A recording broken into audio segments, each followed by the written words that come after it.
Welcome everyone to a very important clash between Nodirbek, Yakubboev and Javokhir Sindarov. This is the second game in the tie break of 15 plus 10. Nodirbek Yakubboev is in a must-win situation. He lost the first game. Sindarov played absolutely amazing chess, and now in order to stay in this tournament, basically stay in this race for reaching the finals and candidate spot, Yakubboev must win on demand with the black pieces. This is not at all going to be easy, and Sindarov is, a very dangerous opponent in such scenarios. So the players shake hands, and off we go. Sindarov opens with e4. We have the Sicilian. Will it be Alpin? No, open Sicilian. Knight to f6, knight c3. He takes on d4. Knight takes and a6. We have the Nodirbek with the h3 line. And e6 played here. Wow, that's a very interesting line to play when you want to win on demand, because you don't really bring any of your pieces into contact. Knight jumps back to d7. g5 played by Sindarov. If given a chance, he wants to go h4, h5 and g6. a3 stops the pawn from coming forward. Bishop comes to b7, putting pressure on this diagonal, and h4. What a direct way to play this position. Knight comes to c6, and now bishop e3. So white maybe will move the queen and long castle here. Knight a5. Very ambitious here by Yakubboev. f4 played by Sindarov. Let's go. Look at Sindarov's time though. He's down to 7 minutes on the clock. By the way, the best move was rook c8, but he plays queen c7, and now look at that. Sindarov wants to play f5, and a great move. e5 is met with knight b3, and that's a good position. So he takes on f5. That's very risky, by the way. Knight takes f5 seems very much possible here. Knight takes f5, g6 played, and now a very strong move is bishop d4. He finds it. Wow, Sindarov in such good form. And think about it, guys. A draw is enough for him. Takes on f5, giving up the rook, and d5, opening up the queen to give a check here. Look at the craziness, and Sindarov stops it with rook h3. D takes e4 taken, and now the best move is queen h5. Not an easy move to play, but queen h5 and long castle seems like great ideas. Knight d5 played by Javokhir. And if you take here, that's very good for white. So he's going to move his queen, but where exactly? He plays queen to c5, putting pressure on the knight. Knight f6 takes, bishop f6. The position is roundabout even now.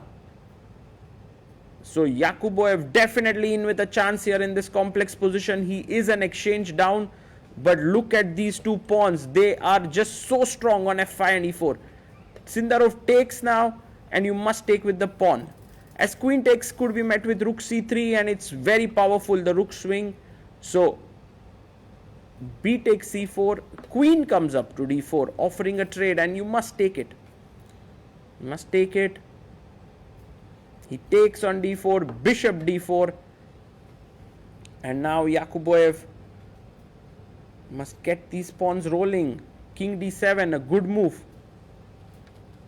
Pawn to b3, trying to get rid of this pawn. Maybe rook c8 looks good, just to get the rook into the game.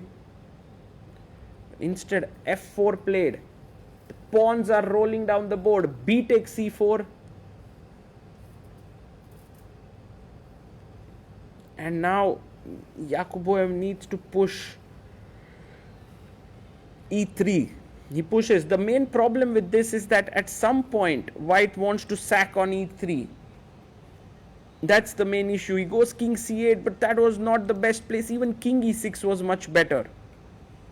Something went wrong with Yakubboev there, and he's gone for king c8. The king is misplaced. h5, and starting to push the king side pawns. These pawns have now been locked. He plays bishop e5 to attack the f4 pawn. h5, the idea was rook h4 and attacking here. But anyway, bishop e5 makes also a lot of sense. And Yakubboev now what do you do now? This bishop comes to e5, and he plays bishop g2, rook h2, f3, and boom, he sacks the rook there. Fg, king e2, and he knows that he is winning now.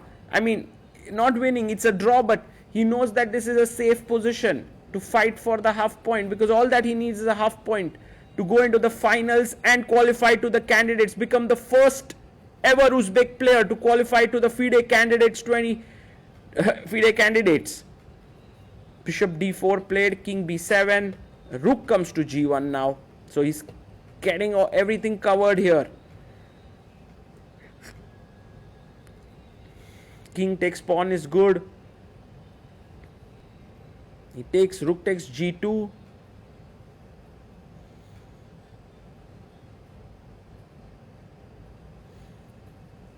And now rook to e8 played. The idea is, he pushes his pawn to h5 with the idea of g6. Rook e6, stopping that liquidation. He comes up. Rook g4. Bishop goes back. Sindarov is just waiting here. And the bishop goes to e7. Rook f1, he takes on g5, take on f7. There are trades that are happening. Rook d4, rook e4, maybe c3. Yeah, rook moves, and now bit of danger here with check coming in. Sindarov is fearless, yeah. He takes check and king f3, the only move found here. The pawn is rushing down. No, he gives a check. If e2, by the way, there was bishop f2, so it's not an issue. Check, king g, where do you want to go? g4 played. Well, if you push, the rook is hanging. So gives another check, king comes back. e2. Bishop goes back to f2, stopping the pawn from queening. Rook h2 played. And king takes pawn, taken here. Bishop h4, but now Sindarov defends the pawn. This is great play by him. Gets the queen in his hand. And king e3. You can see Yakubboev knows that the writing is on the wall. A draw may have to be agreed upon there. He takes on f2. Rook takes f2, rook h5. But this is a dead draw here. All that Sindarov needs to do now is to play with some care. Make sure the a pawn doesn't go anywhere for black.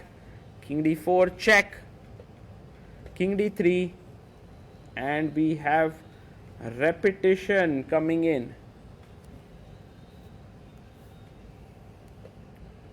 a4 gives a check, king up, check, king back, check, and the repetition and a draw agreed. And the first thing that Sindarov does on winning is say sorry to his opponent, because I believe that he is not going to celebrate with this victory. He feels sad for Yakubboev, and what a great team player. And another sorry there. What amazing gesture by Javokhir Sindarov.